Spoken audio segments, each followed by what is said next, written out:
नमस्कार। खास पेशकश में हमारे आप सभी का स्वागत है। हर हफ्ते हम आपके लिए ये विशेष पेशकश लेकर के आते हैं और आगे आने वाले हफ्ते में, आगे आने वाले महीनों में किस तरह की बाजार की चाल रहेगी, अभी क्या स्ट्रेटजी होनी चाहिए, इन तमाम पहलुओं को लेकर के बातचीत करते हैं। लेकिन बीता हफ्ता बड़ा ही ज़्यादा उतार चढ़ाव भरा रहा। हमने देखा जिस तरीके से डबल टैरिफ की मार जो है वो ट्रंप की तरफ से भारत पर लगाई गई। हालांकि पहले जो है भारत की तरफ से अगर हम भारतीय बाज़ारों के लिहाज से देखें तो बहुत तेज़ गिरावट देखने को नहीं मिली। गुरुवार को अगर हम देखें तो जब बाज़ार के लिए 24,400 का सपोर्ट था, बाज़ार ने उसको न सिर्फ रेस्पेक्ट किया बल्कि आखिरी के आधे घंटे के अंदर शानदार एक अपमूव भी आता हुआ दिखाई दिया। लेकिन शुक्रवार को बाज़ार जो है अपने इस लेवल को होल्ड नहीं कर पाया और वहाँ पर हमने पतली गिरावट आती हुई दिखाई दी और ख़ास तौर से जिस सपोर्ट की बात की जा रही थी वो टूटता हुआ दिखाई दिया। अब यहाँ से बाज़ार की चाल क्या होगी, तभी होगी वापसी जो हमारा ये थंबा कि आखिर में ऐसा क्या होगा, वो कौन सी खबर होगी जिसकी वजह से बुल की वापसी होती हुई दिखाई देगी, बाज़ार में तेज़ी आती हुई दिखाई देगी। इन तमाम पहलुओं पे, इन तमाम बातों पे बातचीत करते हैं और इस पर बातचीत करने के लिए, तमाम दुविधाओं पर से, आशंकाओं पे से पर्दा हटाने के लिए हमारे साथ विशेष मेहमान जुड़ चुके हैं। सुनील सुब्रमण्यम जी, जिनको के बारे में कोई भी टिप्पणी करने की कोई आवश्यकता नहीं है, मार्केट वेटरन हैं और बाज़ार को बहुत नज़दीकी से लंबे समय से देख रहे हैं, पढ़ रहे हैं। सर, पहली टिप्पणी आपकी, ये जो बीता हफ्ता गया, निवेशकों के मन में, ट्रेडर्स के मन में बड़ी धक धक रही सर पूरे हफ्ते। हालांकि हफ्ते का अंत होते होते बाज़ार ने, निफ्टी ने अपना सपोर्ट लेवल तोड़ा है, लेकिन अभी आप कैसे देख रहे हैं? क्या ये जो असमंजस की, ये जो अनसर्टेनिटी की स्थिति है, ये क्या लंबे समय तक कंटिन्यू होती हुई दिखाई दे रही है अभी?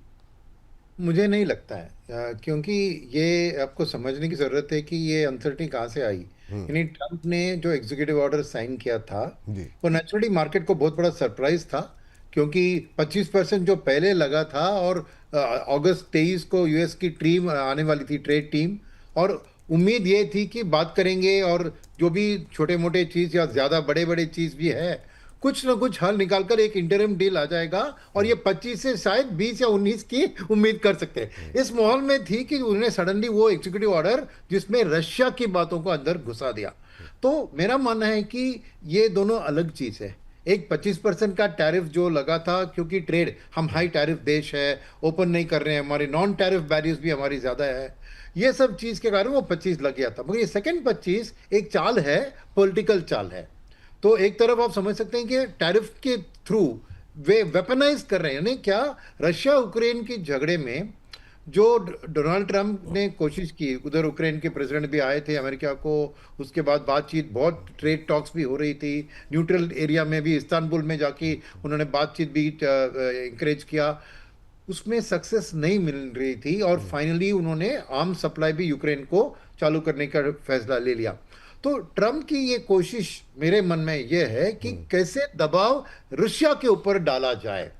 तो वहां पर नेचुरली इंडिया एक सॉफ्ट टारगेट बन गई उनके लिए, मगर ये एक टेम्पररी टारगेट है। मैं क्यों, ये क्यों सॉफ्ट? तो पहली चीज है कि हमारी करीबन $50 बिलियन की ट्रेड सरप्लस है यूएस के साथ। यानी हम $87 बिलियन एक्सपोर्ट करते हैं और उधर से वो $40 बिलियन एक्सपोर्ट इधर करते हैं, तो डिफरेंस 47 to 50 बिलियन।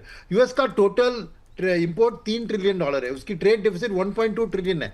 ये 3% का मामले में जाके इतना, तो इसीलिए उनका जो है, इंडिया का जो इम्पैक्ट है उनके इकोनॉमी के ऊपर उतना ज्यादा नहीं है। Specific segment like James and jewellery में 10-12% है टोटल यूएस एक्सपोर्ट्स के अंदर हमारा ये जो शहर है, स्पेसिफिक सेगमेंट को छोड़ेंगे। तो ये एक्शन रशिया के ऊपर वो तीर चला रहे हैं। नहीं, क्योंकि रशिया के लिए इंडिया बहुत इंपॉर्टेंट है, अपना तेल खरीदने वाली देश। चीन और रशिया यही दो बड़े देश है। गैस तो यूरोप खरीदता है, मगर तेल खाली ये दोष है। तो उसमें क्या है कि वो दबाव डालने की कोशिश कर रहे हैं पुतिन के ऊपर कि ये वॉर को खत्म करो, नहीं तो मैं एक दबाव डालकर आपके की बायर ऑफ ऑयल के ऊपर दबाव डालूंगा। तो एक धमकी है, ये थ्रेट है। ओके, तो 21 दिन का उन्होंने टाइम जो पहले टैरिफ के लिए वो दिया था, वो इसको भी अप्लाई करेगा 21 दिन का। और वो बात अगर ट्रंप और पुतिन के बाद कुछ भी तालमेल बंधन, एक गठबंधन होता है जिससे एक सीज फायर और study winding down of the war over the next 6 months भी अग्री होता है, तो ये इंडिया के ऊपर ये लगाने की जरूरत भी, नेशनल इमरजेंसी उन्होंने बताया था यूएस की जो रशिया वाली बात को, वो हल हो जाएगी, तो शायद ये 25% हट भी जा सकता है। वो एक एक्सट्रीम पॉजिटिव इवेंट अगर होता है वो बात अलग है। इसके अलावा दूसरी बात सोचिए कि एक्चुअली उनको दबाव डालना चाहिए था चीन के ऊपर, क्योंकि चीन हमसे भी ज्यादा तेल खरीदती है रशिया से, ये इंडिया ने भी पॉइंट आउट किया है उनको। अब वो क्यों नहीं कर रहे हैं? क्योंकि चीन का ट्रेड डेफिसिट यानी trade surplus with America $400 billion है, हमारी 50 है, तो उसके ऊपर उसने इतना टैरिफ सब लगा दिया, तो अमेरिका के ऊपर इन्फ्लेशन के ऊपर बहुत बड़ा असर हो सकता है। इसलिए वो भी समझदारी से चीन को हाथ नहीं छू रहे। सेकेंड बात क्या है कि 12 तारीख को अगस्त को चीन का वो 90 डे पॉज, जो उन्होंने 30% टैरिफ लगा दिया था, उसका 90 डे पॉज खत्म हो रहा है अभी। जब वो खत्म होता है 12 तारीख को, क्या चीन के ऊपर भी वो ऐसा 50-60% लगाएंगे या नहीं? ये रशिया के ऊपर और दबाव डालने के लिए वो करेंगे, क्या करेंगे? तो अगर चीन जितना भी दबाव डाले, वो रशिया से खरीदना तो बंद नहीं करने वाला है, वो कांटे की टक्कर देगा।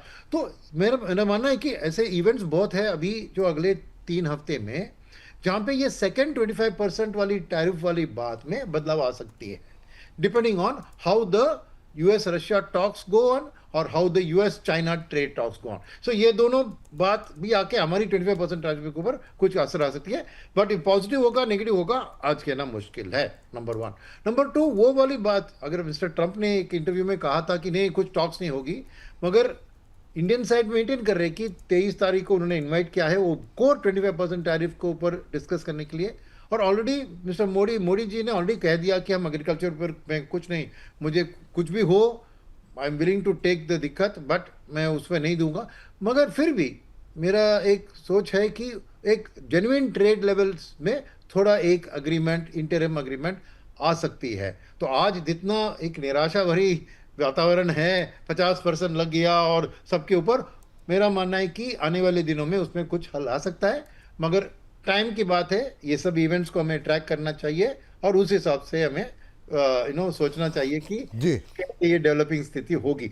और फाइनल, आपने मार्केट की बात उठाई थी ना, तो क्या है कि एफआईएस की बिकवाली इस महीने, क्योंकि अप्रैल में जून में उन्होंने खरीदारी किया था, इस महीने उन्होंने 3 महीने जो उतना खरीदारी किया उतना बेचा, और ये ट्रम्प के एग्जीक्यूटिव ऑर्डर साइन करने से पहले ही है। ये it is not tariff related. उनके क्या है कि उनका इंडिया का मार्केट में थोड़ी ओवर वैल्यूएशन है, चीन बहुत सस्ता दिख रहा है, और ट्रेड डील का तब एक आइडिया नहीं था कि ट्रेड डील होने वाली कि नहीं इंडिया के साथ कि नहीं, क्योंकि इट वाज अनसर्टन, तो इसलिए उन्होंने बेचना तभी शुरू किया था। तो मैं एफआईएस की बिकवाली शायद अभी थोड़ी बढ़ गई होगी because of the 50% tariff, but वो तो एनीवे बेचने वाली स्थिति में ही थे।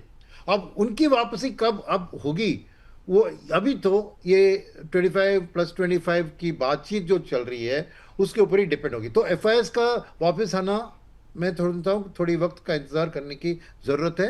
तब तक आपको डीआईआईएस ही मार्केट को सपोर्ट करेंगे, और मैं देख रहा हूँ कि मार्केट नर्वस रहेगी, एक कंसोलिडेशन जोन में रहेगी। बहुत गिरावट की उम्मीद करने की जरूरत नहीं है, बिकॉज डीआईएस के पास अभी भी कैश पड़ा है, और वो अर्निंग सीजन भी अभी ऑलमोस्ट 3/4 हो चुकी है। 1300-1400 कंपनीज का रिजल्ट आ गया है, और थोड़ी बड़ी बाकी है, मगर बाय एंड लार्ज एक क्लैरिटी बन रही है डोमेस्टिक्स में कि क्या खरीदना है, तो वहां पे थोड़ी कम गिरावट देख रहे हैं। कहीं पे भी बड़ा तो आज नहीं दिखा। सर जी, अब आते हैं सर मार्केट पे, तो आपसे हम अभी और बात करेंगे, लेकिन एक थोड़ा सा मेरा सवाल ये है, क्या हम ये मान के चलें, क्योंकि आप लंबे समय से मार्केट को, पॉलिसीज़ को देख रहे हैं, क्या हम ये मान के चलें कि जो भारत और अमेरिका के रिश्ते हैं वो ऑल टाइम लो पर हैं, पहला। दूसरा, हाल फिलहाल में जो घटनाक्रम हुआ है, क्या वर्ल्ड ऑर्डर चेंज होता हुआ आप देख रहे हैं? क्या भारत अब यूएस के जो नज़दीक दिखाई दे रहा था वहाँ से दूर हटके भारत, चाइना, रशिया, ये मुल्क जो है वो अपना एक अलग एक टाई अप या फिर एक अलग समूह बना सकते हैं? क्या क्या इस तरह की संभावनाएं दिखाई दे रही हैं आपको? संभावना दिखाई दे रही है इसमें, क्योंकि ओरिजिनली आप देखें तो ट्रम्प चीन के खिलाफ जो एक पॉलिटिकल कम इकोनॉमिक एक्शन ले रहे थे, उसमें उन्होंने इंडिया को शामिल किया था, क्योंकि quad Japan, Australia, America, India, एक गठबंधन चाइना को काउंटर करने के लिए किया गया था। तो ऑब्वियसली सोच था कि हम पॉलिटिकली यूएस के साथ थोड़े नजदीक पहुंच रहे हैं, ये एक सोच आ रही थी as a China war. But second problem क्या है इसमें कि पॉलिटिकली रशिया भी इसमें शामिल है, और रशिया और अमेरिका का तो बहुत दिन से काम चलता नहीं था। तो इसलिए ब्रिक्स उनके लिए बहुत बड़ा एक रेड फ्लैग सा बन गया था।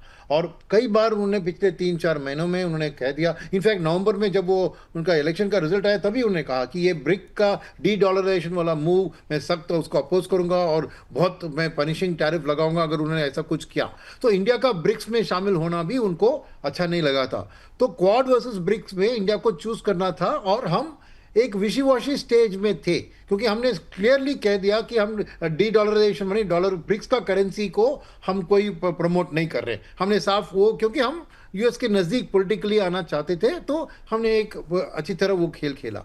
मगर अब जैसे आपने कहा, ये जो एक्शन इंडिया के ऊपर लिया है बिकॉज ऑफ द रशिया, अगर वो सस्टेन होती है, यानी कि वो रशिया भी कहती है अमेरिका को तू भाड़ में जाए, मैं तो वॉर को ख़त्म नहीं करूँगा, और ये रहती है, ये एक्स्ट्रा 25% चलती है ऐसे ही, तो फिर डेफिनेटली ये realignment of the global order. अब इंडिया के पास फिर चॉइस नहीं है, हमें एटलीस्ट ट्रेड रिलेटेड गठबंधन चाइना के साथ करना पड़ेगा। रशिया के साथ तो हमारा तालमेल तो अच्छा ही है, क्योंकि खाली तेल की बात नहीं है ना, ये 60% इंडिया के डिफेंस इक्विपमेंट रशिया से हम इंपोर्ट करते हैं, उसको कैसे हम बंद करेंगे? ये खाली तेल वाली बात नहीं है, ये तेल प्लस आर्म्स एंड एम्यूनिशन की बात है। तो इतना आसान नहीं है ये हमारे पास रशिया का रिलेशनशिप तोड़ना। मैं कहूँगा कि नामुमकिन है, क्योंकि उन्होंने हमें सपोर्ट किया है ओवर 50-60 ईयर्स सिंस इंडिपेंडेंस। सभी वॉर्स में उन्होंने हमारा सपोर्ट किया है, इंडो पाक वॉर लीजिए, इंडो चाइना वॉर लीजिए, Russia has always been a friend. तो इतनी आसान नहीं है वो तोड़ना, और हम चाहेंगे भी नहीं, बिकॉज यूएस एक हमारे लिए फेयर वेदर फ्रेंड रहा है। निक्सन के टाइम में वो एक्चुअली पाकिस्तान को सपोर्ट किया, राइट? फिर थोड़ी बहुत आई थिंक बुश के रेजिम में थोड़ी it started moving closer to India, फिर बाइडन के रेजिम में थोड़ी क्वाड के अंदर हम आए। तो यूएस का एक थोड़ी मैं कहूँगा ऑन ऑफ रिलेशनशिप रही है, और अगर रशिया नहीं मानती है वॉर को ख़त्म करना, तो जो आप कह रहे हैं कि ग्लोबल रीऑर्डर का रीअलाइनमेंट है, इंडिया को शामिल होना ही होगा, फिर ब्रिक्स को और मजबूत बनाना होगा हमें, और शायद एक maybe free trade agreement with in BRICS हमें डिज़ाइन करना होगा to counter all of this. So depends on this Russia matter. ये उसको भी मैं कहूँगा कि रशिया का मैटर कैसे, रशिया यूक्रेन वॉर कैसे सॉल्व होता है। और एक लाइट नोट में मैं कहूँ कि दबाव यह है कि रशिया के ऊपर ये सॉल्व करना सडनली इतना इंपॉर्टेंट क्यों बन गया। तो मैंने सुना, इसका मेरे पास प्रूफ नहीं है, कि शायद ये सॉल्व हो जाए तो नोबेल प्राइज की बहुत अच्छी चांस है मिस्टर ट्रम्प। नोबेल प्राइज पे तो इतने मीम और इतने सारे चुटकुले सोशल मीडिया पे चल रहे हैं, क्या ही बोला जाए खैर उस पर। लेकिन अब जो है अगले सवाल पर आते हैं। ये तो चलिए रही दुनिया भर की बात कि दुनिया में क्या चल रहा है, उसका असर हम देख रहे हैं।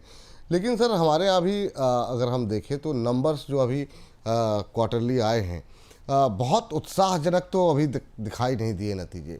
तो क्या एक घरेलू फ्रंट पे ये भी चिंता है नंबर्स में इम्प्रूवमेंट ना होना, और इसमें क्या नेक्स्ट क्वार्टर या फिर आपको लगता है अभी 3-4 क्वार्टर लगेंगे जब बाज़ार की उम्मीदों पर नतीजे खरे उतरने लगेंगे? तो दो चीज़ मैं कहूँगा इसमें कि देखिए, as far as support is concerned, physical policy और मॉनेटरी पॉलिसी भयंकर सपोर्ट किया है डोमेस्टिक ग्रोथ को इम्प्रूव करने के लिए। तो कोई कमी हम गवर्नमेंट की ओर से हम पॉइंट आउट नहीं कर सकते। लास्ट ईयर का स्लोडाउन में गवर्नमेंट का हाथ था, बिकॉज उन्होंने कैपेक्स से अपना ध्यान हटा दिया था, और ये 5.7% की जो GDP growth last year I थी एक क्वार्टर में, वहाँ से शुरू हुई ये स्लोडाउन वाली बात। तो शायद गवर्नमेंट का वो एक हाथ उधर था, और उसके बाद गवर्नमेंट ने ओवर कॉम्पनसेट किया विथ फिजिकल पॉलिसी, बजट में give away tax give away, RBI ने भी फ्रंट लोड किया रेट कट को, लिक्विडिटी का भरपूर ये किया, बैंक्स के लिए सीआरआर कट भी किया। तो माहौल सब एक इम्प्रूविंग पुश के लिए था, और जीडीपी के आंकड़े भी जो आए थे फर्स्ट क्वार्टर वाले लास्ट ईयर का लास्ट क्वार्टर वाला, एक इम्प्रूविंग ट्रेंड दिख रहा था। तो इसलिए उम्मीदें बढ़ गई थी कि शायद अब ईपीएस ग्रोथ में वो ट्रांसलेट होंगे, और ये मानना पड़ेगा कि जो इम्प्रूवमेंट की एक सोच थी वो नहीं हुई है। प्रेशर है, कहाँ पे प्रेशर है? 3-4 चीज इसको पॉइंट आउट करना। एक है लो इन्फ्लेशन, वो एक्चुअली उतनी अच्छी बात नहीं है, क्योंकि आप कह सकते हैं कि एक तरफ लो इन्फ्लेशन माने लो फूड प्राइसेस माने रूरल लोगों के हाथ में शायद उतना कैश नहीं बढ़ता है ना। अगर उनके वेजिटेबल्स और फूड प्राइसेस के गिर गए तो शायद वो एक सोच हो सकती है। मैं जस्ट पॉइंट्स डाल रहा हूँ, क्लैरिटी ऑफ द प्रूफ अभी तक नहीं आई है। वो एक है। सेकंड चीज़ है कि लोग अभी भी कॉन्फिडेंस उनको नहीं है कंजम्पशन करने में। जितना भी पैसा हाथ में आए, जितना भी ईएमआई के कटौती हुए है, फिर जाके खरीदारी नहीं कर रहे हैं, सेविंग्स पे ज्यादा ध्यान दे रहे हैं। वो पैसा ज्यादा एफडीज और एसआईपीज और म्यूचुअल फंड में निवेश कर रहे हैं, वो खर्चा नहीं कर रहे। वो एक सेकंड बात है। तीसरी बात है कि हमारी जो कैपेक्स की ग्रोथ हुए ना, तो प्राइवेट सेक्टर अभी भी उनको कॉन्फिडेंस नहीं है कि एक double digit economy, nominal GDP की डबल डिजिट ग्रोथ स्ट्रांग दिख रही है, तो मैं भी एक एक्स्ट्रा कैपेसिटी में निवेश करूं, ये कॉन्फिडेंस भी नहीं आया। और ये सब कहाँ दिखते हैं आपको? बैंक की लोन बुक्स में।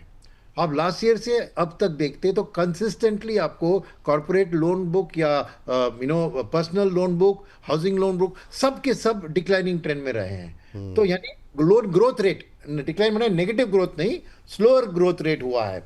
तो ये बताता है आपको कि शायद कॉर्पोरेट्स का बोरोइंग मैंने कैपेक्स कर रहे हैं, मगर बीच में आरबीआई ने भी, आपको पता होगा कि उन्होंने रिस्क वेट को टाइट कर दिया था गोल्ड लोन के ऊपर, पर्सनल लोन के ऊपर। तो बैंक्स ने भी अपना लेंडिंग टू रिटेल सेगमेंट को कम करा दिया था। तो ये सब का क्यूमुलेटिव इम्पैक्ट अभी बैंक के नंबर्स जो आ रहे हैं देख रहे हैं, उनमें दिख रहा है कि एक तरफ लोन ग्रोथ जितना एंटिसिपेटेड है उतना नहीं है, डिपॉजिट ग्रोथ बेटर है क्योंकि लोग भी पैसा ज्यादा दे रहे हैं, और नेचुरली डिपॉजिट्स बढ़ रहे, तो वो डिपॉजिट रेट को ज्यादा कट कर नहीं पा रहे हैं, तो निम्स पे ऊपर भी प्रेशर आ रही है बैंक्स के। तो माहौल ये सब है कि यस, एक हाई सिंगल डिजिट ग्रोथ ही देख रहे हैं इकोनॉमी में, बट डेफिनेटली हमारी वैल्यूएशंस एक डबल डिजिट ग्रोथ को ही प्रोजेक्ट करिए, तो नेचुरली उस हिसाब से हमारी मार्केट महंगी है। मगर ये सब जो बीती हुई बातें मैं कर रहा हूं, आने वाले दिन में मेरी कॉन्फिडेंस है, क्योंकि अच्छी मानसून चल रही है तो फसल अच्छे कटेंगे। तो रूरल में ऑलरेडी आप देख रहे हैं कि ट्रैक्टर की सेल्स बढ़ रहे हैं, और रूरल मानसून भी अच्छा चल रहा है, तो वो एक पॉजिटिव ट्रिगर के लिए वेट कर सकते हैं रूरल डिमांड। सेकंड चीज़ है कि फेस्टिवल इस बार थोड़ी जल्दी आ रही है, दिवाली अक्टूबर 23 को ही आ रही है, तो शायद एक माहौल बन सकता है फेस्टिवल के टाइम में, जहां बैंक्स और आरबीआई गवर्नर ने भी ये भी कहा था कि करीबन 100 बेसिस पॉइंट का रेट कट उन्होंने किया है, उसमें 77 बेसिस पॉइंट्स तो पास ऑन भी हो चुके हैं, फिर भी लोग खरीद नहीं, ईएमआई लेकर लोन नहीं खरीद रहे हैं। तो शायद वो बाकी जो 25 बेसिस पॉइंट बचा हुआ है उसको भी अभी पास ऑन करेंगे। और इस फेस्टिवल सीजन पे अब उम्मीदें बहुत बढ़ गई है, और सब उसी के ऊपर देख रहे हैं, क्योंकि ये वैल्यूएशंस तभी जस्टिफाई होगा जब एक धूमधाड़ फेस्टिवल सीजन नंबर्स आके आपको जस्टिफाई करेंगे, नहीं तो। और एक फाइनल प्रॉब्लम बताऊं वैल्यूएशंस के पीछे, फाइनल प्रॉब्लम है कि रिटेल निवेशक की जो कॉन्फिडेंस है एसआईपी बुक में पैसा दे रहे हैं म्यूचुअल फंड को, वो एक हद तक ही उसको कैश में रख सकते हैं, उनको भी एक डिप्लॉय करने की जरूरत पड़ती है, क्योंकि मैंने देखा कि मार्च एंड तक 7.5% कैश बैलेंस बढ़ गया था म्यूचुअल फंड का। फिर मई जून, अप्रैल मई जून और जुलाई में उन्होंने 50-60 हजार करोड़ हर महीने खरीद के अभी कैश बैलेंस 5 सवा 5 के लेवल पे आई है। क्यों मैं कह रहा हूं उनको खरीदने का एक जबरदस्त, क्योंकि उतना कैश नहीं रख सकते ना, फिर लोग क्वेश्चन पूछेंगे, अरे भाई हम दे रहे हैं, आप एक्सपेंस रेशियो चार्ज कर रहे हैं और कैश में रख रहे हैं। तो क्या है कि मार्केट क्यों नहीं गिर रही है, ये अर्निंग्स को रिफ्लेक्ट करते हुए बहुत और गिरना था, मगर डीआईआईस और खास करके म्यूचुअल फंड के पास इतना पैसा है, तो जहां पे भी उनको थोड़ी भी ग्रोथ की एक ग्रीन सिग्नल दिख रही है, उस स्टॉक या उस सेक्टर को जाके खरीद रहे हैं। तो ओवरऑल मार्केट भी एक फेज में है जहां गिर नहीं रहे। और एक इसमें मैं एक लाइन, हिंदी फिल्मों का आप शौकीन है तो मैं बताता हूँ आपको। हाँ हाँ, बहुत शौकीन है सर। हाँ, तो आपको एक विलन होता था, आपको याद होगा, सारा शहर मुझे लॉइन के नाम से जानता है। हाँ, अजीत जी। अजीत, अजीत। उसकी और एक लाइन है जो बहुत पॉपुलर है, आपने भी सुना होगा, कि इसको लिक्विड ऑक्सीजन में डुबा दो, इसे जीने नहीं देगा और ऑक्सीजन इसे मरने नहीं देगा। तो हमारी हालत है कि एफआईआईस बेच रहे हैं, मार्केट को बढ़ने नहीं दे रहे हैं, डीआईएस खरीद रहे हैं, मार्केट को गिरने नहीं दे रहे। तो एक लिक्विड ऑक्सीजन वाला माहौल मार्केट में है, तो इसीलिए हमारी मार्केट महंगी है। और यही कारण है कि एफआईआईस भी वापस नहीं आ रहे हैं, क्योंकि देख रही है ग्रोथ दब रही है, डीआईएस तो कंटिन्यूस खरीदारी कर रहे हैं, तो सस्ता ही नहीं बन रहा है हमारा मार्केट। हाँ, खरीदने का मौका नहीं मिल रहा, सही कह रहे हैं। अच्छा सर, बहुत सारे हम लोगों ने जो मैक्रो लेवल पे जो कारण हैं उस पर काफ़ी सारी बात की, लेकिन बहुत सारे जो हमारे दर्शक रहते हैं वो चाहते हैं कि थोड़ा सेक्टर स्पेसिफिक, शेयर स्पेसिफिक कुछ बातचीत हो। तो अगले जो 10-15 मिनट हमारे पास है, हम कोशिश करेंगे उन एक सेक्टर्स पे फोकस करने की। लेकिन पहला सवाल ये कि अभी के करंट सिनेरियो में जहां हम देख रहे हैं यूएस से संबंध खराब हो रहे हैं, टैरिफ की मार है, इन सब के बीच में वो कौन से सेक्टर हैं जिनसे आपको लगता है कि अब दूरी बना लेनी चाहिए? आईटी से काफ़ी उम्मीदें थी, काफ़ी टूटा हुआ था, लोगों को लगा कि नतीजे भी कुछ गड़बड़ हैं, तो चलो ठीक है आईटी में अब पोजीशन बनानी चाहिए क्योंकि काफ़ी ज़्यादा टूट चुके थे। वहाँ से भी हमने देखा ठीक ठाक करेक्शन आ गया। आईटी से क्या दूरी बना लेनी चाहिए, और वो कौन से सेक्टर हैं जहाँ आपको लगता है कि अगर एक्सपोजर है तो दूर हो जाना चाहिए? देखिए, मैं थोड़ी देर के लिए अभी क्या है कि इस माहौल में डिफेंस में थोड़ी प्रॉफिट बुकिंग का ये पे देख रहा हूँ, क्योंकि बहुत रनअप हो गया था। और इसीलिए फंड मैनेजर्स अभी जो नए कंपनीज खरीदने की कोशिश है उसके लिए पैसा जनरेट करने के लिए मैं देख रहा हूँ कि थोड़ा डिफेंस में वैल्यूएशन बहुत बढ़ गए। आउटलुक भी अच्छी है, मगर थोड़ी उम्मीद से ज़्यादा वैल्यूएशन बढ़ गए इतने कंटिन्यूस बाइंग के कारण। थोड़ा डिफेंस से थोड़ा अभी दूर रह सकते हैं। ऑलरेडी ले लिया है तो बेचने की ज़रूरत है, मगर फ्रेश एक्यूमुलेशन डिफेंस में अभी ना करें, क्योंकि माहौल ऐसा है कि वैल्यूएशन बहुत बहुत बढ़ चुके हैं। तो वो एक सेक्टर में कहूँगा। सेकंड, मेरा मानना है कि फार्मा से थोड़ा दूर रहना चाहिए, क्योंकि ये यूएस की जो धमकी है उधर कि फार्मा के ऊपर मैं धीरे धीरे शुरू करूँगा, मगर 250% तक ट्रैफिक को लेके जाऊँगा, टैरिफ को। तो वो एक बहुत बड़ी रेड सिग्नल है फार्मा के लिए। और वहाँ पे अभी अनाउंसमेंट कुछ नहीं किया, और ये it is not India specific, क्योंकि चीन से भी वो बहुत से फार्मा खरीदते हैं। ये ओवरऑल उनकी एक फार्मा आउटलुक के ऊपर है। वहाँ पे क्यों अनसर्टेनिटी है कि वो कैसे इम्प्लीमेंट करेंगे। मेरा मानना है कि इसलिए थोड़ा फार्मा से थोड़ा दूर रहे। देखिए, उस सेक्टर में उतना फॉल थोड़ा कम भी हो सकता है because of the fact that domestic health care अच्छी कर रही है, डायग्नोस्टिक्स और हॉस्पिटल्स। बट फिर भी मैं जेनेरिक्स और सीडीएमओ दोनों में थोड़ी प्रेशर देख रहा हूँ अनटिल ये अनसर्टन माहौल में क्लैरिटी आती है, राइट। तो मैं इसीलिए फार्मा से हूँ। और आईटी में मेरा मानना है कि कॉन्ट्राव्यू बन रहा है बिकॉज करेक्शन बहुत ज़्यादा। सी आईटी एंड फार्मा दोनों सिमिलर है, US based export oriented industries है, मगर आईटी में करेक्शन हो गया है, फार्मा में उतना नहीं हुआ है। तो मेरा मानना है कि ये थोड़ी ओवरसोल्ड टेरिटरी में आईटी आ गई है। तो बाकी सब जो डर है, एआई का डर है, यूएस का स्लोडाउन का डर है, ये सब तो है, मगर वो ऑलरेडी प्राइस में है। मेरे ख्याल में ये प्राइस में है। तो एक टैक्टिकली अब इससे और ज़्यादा गिरावट की उम्मीद न रखते हुए मेरा मानना है कि एक बाय ऑन डिप्स, अभी से कुछ करेक्शन आने लगे तो आप खरीदारी कर सकते हैं। और बाय ऑन डिप्स बिकॉज एक सेफ्टी जोन पे मेरे ख्याल में आ रही है, क्योंकि ये मानना कि हमारे आईटी कंपनीज को एआई जानते ही नहीं है, एआई के बारे में कुछ करेंगे नहीं है। और ये टीसीएस का ले ऑफ का जो एक डर आया था, अरे वो ले ऑफ टीसीएस की कंपनी के लिए अच्छी है ना, यानी जो लोग आईटी एआई के लिए फिट नहीं है उनको ले ऑफ कर रहे हैं। और आज भी और फिर जाके फ्रेश एम्प्लॉयज रिक्रूट करेंगे जो एआई एनेबल्ड है। तो मेरा मानना है कि ये कंपनीज अपनी देखभाल ठीक ठाक करेंगे और वो इस एआई रेवोल्यूशन को भी एक कंसल्टिंग अपॉर्चुनिटी में कन्वर्ट कर सकते हैं। थोड़ा वक्त शायद लग सकता है, मगर मेरा मानना है कि एक सेफ्टी जोन के नज़दीक आ रहे हैं तो बाय ऑन डिप्स आईटी में रख सकते हैं।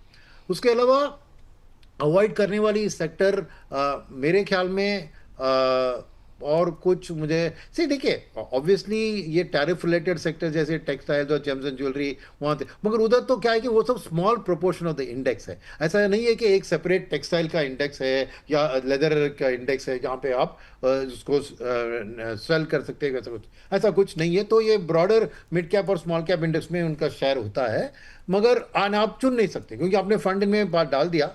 मगर अगर इंडिविजुअल स्टॉक्स आप खरीद रहे हैं तो definitely leather, textile, James and jewellery से सावधान रहें, बिकॉज ये टैरिफ का माहौल जब तक क्लियर नहीं होता है हमारी बहुत डिसएडवांटेज है। 50% की टैरिफ में बाकी देश के मुताबिक हम बहुत बहुत नेगेटिव स्थिति में हैं। तो अब अनलेस कुछ गवर्नमेंट एक्सपोर्ट इंसेंटिव्स अनाउंस करती है, कुछ ना कुछ एक बायलैटरल ट्रेड एग्रीमेंट जहाँ से हम पार्टली प्रोडक्ट इधर मैन्युफैक्चर करें और पार्टली एक लोअर टैरिफ जोन में उधर से एक्सपोर्ट करें, ऐसा कोई सोल्यूशन आने में भी वक्त लगेगा। तो डायरेक्ट टैरिफ इम्पैक्टेड सेक्टर से जरूर आपको, और ऑटो एंसिलरीज तो डायरेक्टली इम्पैक्टेड है इस टैरिफ सिनेरियो में। तो ऑटो के अंदर मैं मेरा मानना है कि इस फेस्टिवल सीजन में आपको कार्स और टू व्हीलर्स की सेल्स अच्छी बढ़ सकती है। ट्रैक्टर को तो ऑलरेडी दिख रहा है, मगर उसके अलावा जो auto ancillaries export oriented auto में थोड़ा सावधान रहना चाहिए। तो एक बिल्कुल ऑटो इंडेक्स या ऐसी कुछ ऑटो फंड में ना डाले, मगर आप चुन सकते हैं उसमें। तो वो एक ऑटो वाली चीज हो गई। तो फार्मा कवर कर दिया, आईटी कवर कर दिया, तो बैंकिंग में देखिए नंबर्स जैसे मैं अभी बात कर रहे थे हम, एक निम का प्रेशर दिख रहा है और लोन ग्रोथ भी उतनी नहीं बढ़ रही है, बट ये सब मेरा मानना है कि ये टेम्पररी फेस है। तो मैं अभी भी कॉन्फिडेंस रखूंगा बैंकिंग स्पेस में खरीदारी करने के लिए, बिकॉज वो बिल्कुल टैरिफ से उनका कोई संबंध नहीं है और डोमेस्टिक ग्रोथ के ऊपर है। और अगर डोमेस्टिक ग्रोथ पिकअप होने वाला है तो बैंक डेफिनेटली पिकअप करेंगे। तो आपको डेफिनेटली वो पोर्टफोलियो हमको बैंक्स और फाइनेंशियल सर्विसेज कंपनीज को रखना ही है। ठीक। सर, अब अगला सवाल जो है वो है जो हाल फिलहाल के अंदर कैपिटल मार्केट को लेकर के काफ़ी सारी बातें हुई अभी, चूंकि ये इसलिए सवाल भी है सर क्योंकि अभी NSDL लिस्ट हुआ और लिस्टिंग के बाद मतलब अनयूजुअल मूव देखने को मिला। 800 के आसपास का इशू प्राइस था, 17% प्रीमियम पर लिस्ट हुआ। नेक्स्ट डे 20% का अपर सर्किट, उसके नेक्स्ट डे फिर 18-19% की रैली। सवाल यहाँ पर ये बनता है सर कि इस सेक्टर को लेकर के आप कितने बुलिश हैं, क्योंकि BSE में बीच में काफ़ी गिरावट रही, या फिर हम CDSL देखें, अब NSE के IPO की बात हो रही है। इस सेक्टर के अंदर जो कैपिटल मार्केट से जुड़ी कंपनियां भी हैं, ब्रोकरेज हाउसेज हैं, वहाँ पर क्या संभावनाएं आपको दिखाई दे रही हैं? कुछ एक्सचेंजेस लिस्ट हो रहे हैं, बाकी CDSL है, NSDL है, MCX है, क्या उम्मीदें हैं आपकी? मैं कि बाय एंड लार्ज पॉजिटिव है। मैं खाली ब्रोकरेजेस पे उतना पॉजिटिव नहीं हूँ, बिकॉज मैं सेबी की जो एक्शंस है in terms of F&O trading, ये जेन स्ट्रीट वाला मामला, उसके कारण मेरी वॉल्यूम्स में थोड़ी वहाँ पर दबाव दिखती है। तो ब्रोकिंग को छोड़कर मेरा स्टॉक मार्केट इंफ्रास्ट्रक्चर कंपनीज पे, एसेट मैनेजमेंट कंपनीज पे और वेल्थ मैनेजमेंट कंपनीज पे, डिस्ट्रीब्यूशन हाउसेस, ये सब पे पॉजिटिव है। क्योंकि अभी अभी हमने बात किया ना कि जो 1 लाख करोड़ का गिव अवे जो हुआ था बजट में, लोग ज़्यादा सेविंग्स की ओर उसको डाइवर्ट करेंगे। तो इसलिए मेरा बैंक्स का पॉजिटिव व्यू इसलिए भी बन रहा है कि उनकी जो गेन्स होती है रेट कट के समय, ट्रेजरी गेन्स, सेकंड होती है ये फीस जो उनको मिलता है म्यूचुअल फंड और इंश्योरेंस प्रोडक्ट्स को बेचते हुए। तो एक सेविंग्स इन्वेस्टमेंट मेंटालिटी लोगों में जरूर है, तो इसका सब बेनिफिशरीज मेरे लिए पॉजिटिव है। और इंफ्रास्ट्रक्चर कंपनीज ना, उनके लिए बाइंग और सेलिंग दोनों पैसा बनने का अपॉर्चुनिटी है। तो मेरा मानना है कि ये सब खाली ब्रोकिंग हाउसेस मैं सावधान रहूंगा, बिकॉज डेफिनेटली वॉल्यूम्स के ऊपर ये सेबी की एक्शंस का दबाव दिख रहा है। और अगर मार्केट थोड़ी उतार चढ़ाव में जाएगी तो रिटेल ट्रेडर्स के ऊपर दबाव दिखेगा। तो खाली उनको छोड़कर वहाँ पे थोड़ा वेट एंड वॉच करूंगा। बाकी के जो कैपिटल मार्केट रिलेटेड एंटिटीज है, जैसे मैंने कहा कि insurance, asset management, wealth management और स्टॉक मार्केट इंफ्रास्ट्रक्चर कंपनीज, ये सब में मैं पॉजिटिव हूँ। क्योंकि मॉल पैसा हाथ में है, लोग खर्चा नहीं कर रहे हैं तो सेव कर रहे हैं, तो डेफिनेटली ये सब बेनिफिशियरी होंगे उस मूव का। ठीक। सर, चूंकि अभी आपने डिफेंस का भी जिक्र किया, आपने बताया कि वहाँ प्रॉफिट बुकिंग रह सकती है। चूंकि ये ऐसा सेक्टर रहा जिसमें कि पिछले 1.5-2 साल के अंदर ये चलता हुआ दिखाई दिया और लोगों रिटेल पार्टिसिपेशन काफ़ी ज़्यादा, और हम लोग डेली बेसिस पे शो करते हैं, लोगों की क्वेरीज रहती हैं, अलग अलग एनालिस्ट से रोज़ बात होती है। यहाँ पर एक चीज़ मैं आपसे समझना चाहूँगा, आपने कहा महंगा हो गया, लेकिन हमने देखा हायर लेवल से 20% बीते 1 महीने के अंदर का करेक्शन आ चुका है। क्या यहाँ से 10-20% का करेक्शन और एक्सपेक्ट आप कर रहे हैं? और कितना डाउन साइड, मतलब क्योंकि डिफेंस को लेकर के खासतौर से इंडिया पाकिस्तान के बाद एक्सपोर्ट की भी उम्मीद की लोग कर रहे हैं। गवर्नमेंट का फोकस लगातार इस सेक्टर को लेकर बढ़ रहा है। अभी 2-3 दिन पहले ही 670 करोड़ के आसपास के एक ऑर्डर्स जो है वो जारी किए गए हैं। तो फिर इसको लेकर के, इस सेक्टर को लेकर के ये असमंजस की स्थिति क्यों है बड़े ब्रोकरेज हाउसेस की तरफ से? कारण इसका है कि फ्यूचर बहुत अच्छी है और उस फ्यूचर का अगले 3 साल का प्रॉफिट आज दाम में है, राइट? अब वो कॉन्फिडेंस है कि 3 साल में वो ऑर्डर बुक आएगी और प्रॉफिट बन जाएगा। मगर बीच बीच में क्योंकि इतना रनअप हुआ है, जिन्होंने सस्ते में खरीदा है उनको लग रहा है अरे इतना पैसा बन गया, और जब गिरावट थोड़ी भी जाती है वो प्रॉफिट बुक करते हैं। तो ये नेचुरल मार्केट प्ले है। तो मेरा मानना है कि क्या और करेक्शन आ सकती है, बिल्कुल, और 10-15%, 20% की आ सकती है। मगर ऐसा नहीं है कि कोई फ्यूचर में कोई कलंक आया है, कोई दाग आई है उनकी फ्यूचर, नहीं, फ्यूचर तो अच्छी है। तो मेरा मानना है कि एक लॉन्ग टर्म व्यू आप रख रहे हैं तो आप एक एसआईपी इन डिफेंस की तरह धीरे धीरे खरीदारी कीजिए, स्टैगर्ड तौर पे। ठीक। अगर आपकी टाइम फ्रेम 5-7 साल की होनी चाहिए, क्योंकि अगले 3-4 साल का जो प्रॉफिट ग्रोथ और ऑर्डर बुक की ग्रोथ है वो ऑलरेडी आज की दाम में है, और थोड़ी गिरावट होगी तो 3 साल होगा, 2.5 साल या 2 साल। पर मेरा मानना है कि लॉन्गर टर्म के लिए 5-7 साल में ये जस्टिफाई करेंगे। मगर वो पेन बीच में जो होगा उसमें बेस्ट आपको एक एसआईपी की तरह कोई भी, अगर आप एक चुनते हैं एक अच्छी स्टॉक, तो धीरे धीरे उस स्टॉक को खरीदिए, या फिर एक इंडेक्स को। इंडेक्स में प्रॉब्लम क्या है कि 60-70% इंडेक्स का, 70 से ज़्यादा पीएसयू स्टॉक्स है, मगर future of defence private sector defence में है।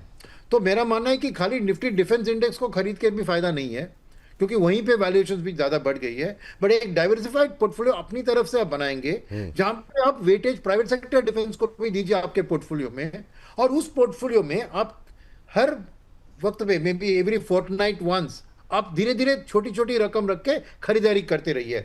मगर आपकी 5-7 साल की आउटलुक रखनी चाहिए। बीच बीच में जो करेक्शन आता है उसके लिए अच्छी होगी, क्योंकि और भी कुछ खरीदारी करेंगे आप। ठीक। तो मेरा वही सलाह है कि शॉर्ट टर्म में और भी पेन हो सकता है, मगर लॉन्ग टर्म में ये अच्छी एक सेक्टर अच्छी है और जरूर उभर के वापस आएगी। ठीक।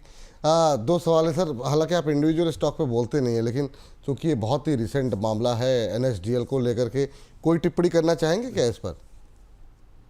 नहीं, मैं नहीं कर सकता हूँ नहीं ना, कर सभी सकते, का ठीक तो है, फिर कोई बात registration नहीं। नहीं अब है। सर सवाल यहाँ पर ये आता है, जैसे पावर नहीं चल रहा, लोगों को काफ़ी एक्सपेक्टेशन थी इस गर्मी के अंदर पावर चलने की, अच्छे अच्छे शेयर हैं, बहुत अच्छी वैल्यूएशन पे हैं, एनएचपीसी, पावर ग्रिड, एरिडा।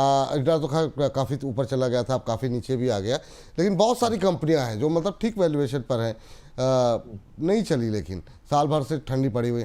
तो पावर को लेकर के क्या एक्सपेक्टेशन है? और चूंकि मुझे बताया जा रहा है कि आपके पास समय की भी थोड़ी कमी है, वो सेक्टर कौन से हैं जो अभी के माहौल में आपको सबसे अच्छे दिखाई दे रहे हैं, जहां पे आपको लगता है कि अभी निवेश के लिए सही वक्त है? तो पावर के बारे में मेरा मानना है कि बिकॉज ये पीएसयू डोमिनेटेड स्पेस है, एक पीएसयू का डिस्काउंट इसमें लग रहा है, और रनअप जो हुआ था उसके बाद की जो करेक्शन हुई है, क्योंकि रनअप हुआ था क्योंकि सडनली मार्केट ने पीएसयू को डिस्कवर किया, तो वो रनअप इसी के कारण हुआ था। अब वो पीएसयू का उतना जो एक एंचांटमेंट या दिलचस्पी थोड़ी कम हो रही है, वही है। मैं तो पावर का डिमांड में कोई कमी नहीं है, और जैसे ऐसा गर्मी बहुत था तो कोई प्रॉब्लम नहीं, और इंडस्ट्रियल कैपेसिटी यूटिलाइजेशन बढ़ते बढ़ते आपको पावर की ज़रूरत ज़रूर बढ़ेगी। तो मेरा कोई ऐसे कोई एक sector negative view in terms of demand नहीं आ रही है, मगर प्राइसेस में क्या है कि ये रनअप बहुत हुआ था, इसलिए प्रॉफिट बुकिंग ही कारण है इस चीज़ के अंदर। जिन्होंने पहले खरीदा था वो जाके प्रॉफिट बुक कर रहे हैं, राइट? तो वही है। तो फाइनल क्वेश्चन आपका था कि कौन सा सेक्टर अभी की सिचुएशन में, इतनी अनसर्टेनिटी में, अगर पोर्टफोलियो रिव्यू करना हो तो किसकी वेटेज बढ़ा दी जाए? मेरा सवाल बेसिकली ये है कि अभी के लिए लोगों के पोर्टफोलियो नीचे जा रहे हैं, बहुत हमारे पास सवाल आ रहे हैं, सर पोर्टफोलियो अगर रिव्यू कर दीजिए, और अभी किस सेक्टर पे फोकस रखें? अगर साल भर का नज़रिया है, मान लीजिए, बहुत लंबा की बात नहीं कर रहे, 6-8-9 महीने या साल भर का नज़रिया है, तो किन सेक्टर्स को अब आप ज़्यादा वेटेज देंगे? मैं कंज्यूमर डिस्क्रिशनरी, जिसके अंदर मेरा डेफिनेशन ऑफ कंज्यूमर डिस्क्रिशनरी होता है, उसमें रियल एस्टेट भी शामिल है, ऑटो भी शामिल है, कंज्यूमर ड्यूरेबल भी शामिल है, और हाई एंड रिटेल भी शामिल है। तो ये एक ब्रॉडर सेक्टर मेरा मानना है कि एक क्रॉसओवर क्वार्टर में है, और अगले क्वार्टर से आपको नंबर्स इंप्रूव होंगे। तो इनकी परफॉर्मेंस रियल एस्टेट और कंज्यूमर ड्यूरेबल्स की अच्छी नहीं रही है इन टर्म्स ऑफ प्राइसेस, तो इसीलिए मौका है अभी खरीदने का, क्योंकि इमीडिएट आउटलुक इनका अच्छा नहीं दिख रहा था, इसलिए है। मगर मेरा कॉन्फिडेंस है कि अगर इंडिया के भविष्य में कुछ भी भरोसा है, बिना इस डिस्क्रिशन कंज्यूम के बढ़त के बगैर इंडिया आगे नहीं बढ़ सकती है। तो अगर आप इंडिया में भरोसा रख रहे हैं तो डेफिनेटली ये है first step in the journey, क्योंकि ये कंजम्पशन के बढ़ने के बाद ही आपको प्राइवेट सेक्टर का कैपेसिटी बढ़ेगा, प्राइवेट कैपेसिटी बढ़ेगी, फिर हमारी जीडीपी 8% के ऊपर जा सकती है। तो अगर नहीं हुआ तो समझिए इंडिया ये 6% पे भी अटक जाएगा। तो ये कॉन्फिडेंस आपको रखना है, तो डेफिनेटली मैं कहूँगा कि कंज्यूमर डिस्क्रिशनरी एक लीडर होना चाहिए, और भरोसा और उम्मीद अभी भी है मेरी, और इसको बेनिफिट करते हुए चीज़ है कि ये कभी ये टैरिफ का कुछ संबंध ही नहीं है। प्योरली डोमेस्टिक है। तो आपको वो टैरिफ की माहौल कैसी होगी, ये होगी, वो चिंता आप दूर रख सकते हैं और प्योरली डोमेस्टिक फोकस रखते हैं। क्योंकि मेरा मानना है कि बैंक्स भी बहुत ज़बरदस्ती तरीके से आपको जो कहते हैं ना 0% EMI ऐसी ऑफर्स दे के पुश करेगी इस सेक्टर को। ठीक। तो कंज्यूमर ड्यूरेबल सेक्टर पे, रियल एस्टेट जैसे सेक्टर पे निवेश की सलाह है। आईटी के अंदर थोड़ा थोड़ा करके आप पैसे लगाने की सलाह आपने कहा कि कॉन्ट्रीव्यू लिया जाना चाहिए। डिफेंस महंगे लग रहे हैं, जो आपकी बातें अब तक आपने कही मैं उसको थोड़ा समअप करना चाहूँगा, और कहीं पर आपको लगे कि मैंने कुछ गलत बोला है तो आप मुझे टोक दीजिएगा। डिफेंस में अभी महंगा लग रहा है, 5-10% के करेक्शन के बाद अगर पैसे लगाने भी हों तो 5 से 7 साल के लिए लगाएं, लॉन्ग टर्म के लिए लगाएं। बहुत शॉर्ट टर्म के लिए यहाँ पर पैसे नहीं लगाने की सलाह दी गई है। ये जो है सलाह यहाँ पर रही है। फार्मा सेक्टर से अभी दूर रहने की सलाह दी गई है। डिफेंस में नई खरीदारी करने से थोड़ा सा अभी बचने की यहाँ पर सलाह दी गई है सुनील सर की तरफ से। कैपिटल मार्केट अच्छा लग रहा है, लेकिन ब्रोकिंग कंपनियों को छोड़ करके बाकी सेक्टर में। सर मोटी मोटी यही बात रही सर? मोटी मोटी यही बात रही। तो खाली मेरी एक आउट ऑफ द बॉक्स उम्मीद जो क्या है कि रिजर्व बैंक गवर्नर ने अपने स्पीच में 6.5% ग्रोथ का उसने कुछ ऑल्टर नहीं किया और इसलिए उन्होंने रेट कट भी नहीं किया और स्टांस को भी नहीं बदला। अब ये 50% का टैरिफ लग गया है और करे विभिन्न आपको ब्रोकिंग हाउसेस, इंटरनेशनल हाउसेस आपके जीडीपी पर 0.3 to 1% तक की करेक्शन की बात कटौती कर रहे हैं। हाँ। तो एक आउट ऑफ द पॉलिसी एक rate cut to support India, क्योंकि ये टैरिफ की संबंध नहीं है बट इंडिया को बहुत बड़ी सपोर्ट होगी। अगर वो अनाउंस कर दिया तो मार्केट के लिए बहुत अच्छी खबर होगी, क्योंकि उनके पास जो डेटा था तब तक उन्होंने कुछ नहीं एक्शन लिया, बट अभी तो नए डेटा आ गई है। तो मेरा मानना है कि आउट ऑफ द टर्न बीच में टू सपोर्टिव मेजर की तरह अगर वो एक अनाउंस करे सरप्राइज रेट कट, तो फिर आप देखिए मार्केट की मूड साल सब बदल जाएगी। तो ये जो हमने थीम लगाई है ना सर पीछे, एक बार जरा फुल फ्रेम दिखा दीजिए। क्या आपको जो आप कह रहे हैं कि रेट कट के बाद तभी होगी वापसी, मतलब तभी होगी वापसी, हम बोल के कह रहे हैं, बाजार में तेजी की कह रहे हैं, तो क्या अगर आरबीआई की तरफ से बीच में एक रेट कट हो तभी होगी वापसी, या और कोई कदम है जिसकी वजह से तभी होगी वापसी? क्योंकि अभी लोग थोड़ा सा, ट्रेडर्स, इन्वेस्टर्स थोड़ा सा डिप्रेस सा फील कर रहे हैं। नहीं, रेट कट तो मैंने कहा कोई उम्मीद नहीं है, किसी का कहना नहीं है, ये मेरा एक सोच है कि आरबीआई एक प्रोएक्टिव आरबीआई रही है अभी तक। उन्होंने 50 बेसिस पॉइंट्स किया था जब कोई एक्सपेक्ट नहीं कर रहा था। तो फ्रंट फुट पे खेलती है आरबीआई, तो ये मौका है फ्रंट फुट पे खेलने का और वो मौका उठाएंगी तो अच्छी होगी, ये मेरी सोच है।